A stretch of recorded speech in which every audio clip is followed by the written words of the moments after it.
You know the most common question I get? They say, "Oh, I love all these ideas," and and jokingly at Mayo they were saying, "Oh, I'd love to kayak it too," because I say I kayak it too, and I send pictures to everyone. I'm kayaking it too, and they say, "Oh my gosh, like people must go crazy hearing that." And I go, "No, I don't get that because the biggest issue I get is I just don't have time." Yeah. When someone says, "I just don't have time," Kish, what does that mean to you? Yeah. Look, whenever somebody calls me and I've not kept in touch with, same thing happens. I could easily give an excuse and say I didn't have time. You always have time. You As always rightly have say, time. You always have time. Right. It's a choice. Right. So I start by apologizing and say, I'm sorry I haven't kept in touch. Yeah.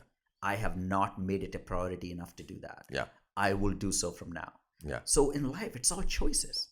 It's every single thing we do. Right. Me being here, you taking a time off. I was telling Bindu today and coming. Look, Mo is an incredibly busy man. He's a chair of surgery. It's just not orthopedics. He's got like 6-7 different surgical specialties that he's responsible for. You're making a choice to be here to talk to me.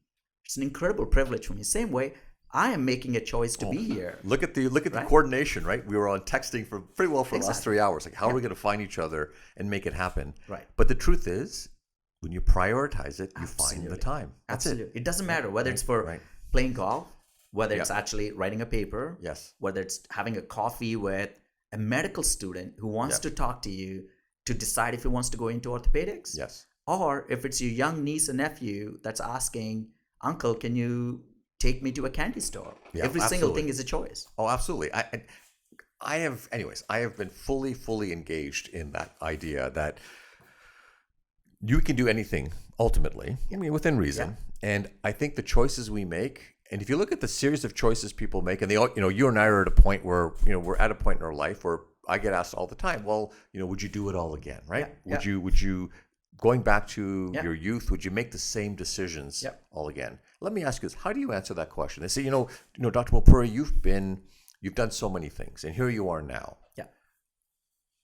Are there moments of your life you wish you could just take back, or would you have it exactly the way it was?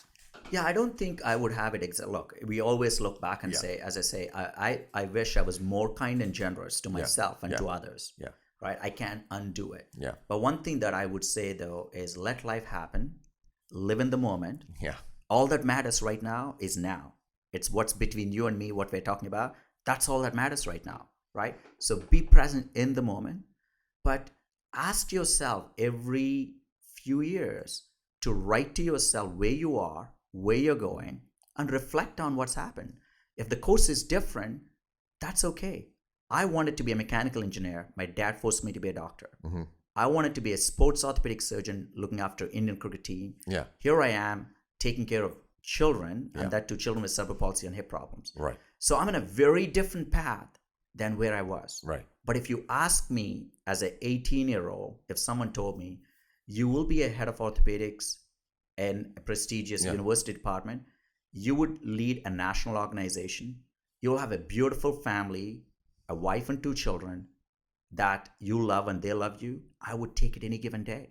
So I'm incredibly privileged to be where I am. And Kish, that gets back to the point. The 18-year-old you, looking back right now, would have think of what we're doing as unthinkable. It would not have been a possibility it would have been some sort of distant dream, right? Because you hear about the things that you interact with. It would not have been in our realm of possibility, but through, I always say, the grace of a million acts of kindness that I'm sure you and I have easily achieved. But here's the interesting thing. There's so many doors that were open for you, I'm guarantee, without you even knowing those doors have been opened by individuals who didn't come up to you and say, look what I did for you. Exactly.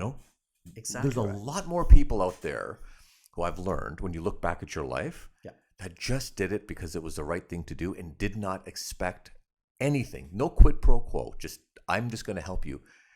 When you have that realization in your life, you change. You do. And I had that realization many, many times in my life where you look back and you think, like, there's a bunch of things that I regret, a bunch of things I wish I had changed. But if any one of those things didn't happen exactly the way they did, I wouldn't be right now sitting here with you. Like, literally, you and I would not be here. Because I know that there would have been a series of other pathways that would have just taken course. So how do you reconcile that? So I'd say reflect, don't regret. This is what I tell people. Reflect on life. Reflect on your journey. and be a better version of yourself every day, because end of the day, it's you. Yeah, right. I mean, I want to be like you. I can't have I have to spend $40,000 even friend, then my on friend. my hair. I still can't get it. I don't have enough hair for the I wish transplant. I wish I had the hair to even be someone concerned about it. I don't have the hair. But what this is what I tell people is, look, I'm inspired by looking at you, but I can't be exactly you. Be a better version of yourself. Yeah, right? yeah. And to me in life, two things that are really important for me is, obviously, we try to emulate people, we try to be someone else, we try to take the good. But I would say the bad and ugly we observe in everybody, even your loved ones, is important how not to be. So I tell people, like how we tell, learn from your mistakes, more importantly, learn from others.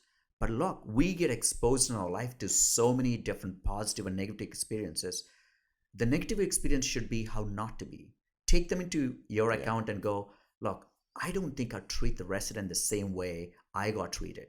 Or I don't think I would do, somebody sort of jumps in front of you in the queue, you'd go, look, that wasn't a pleasant experience. I would never ever do that again to somebody else, right? Right. If ever you have an intent. So to me, I always tell people, I'm made up of both positive experiences, but also the negative experience that I've experienced, and go, look, I don't want to be that.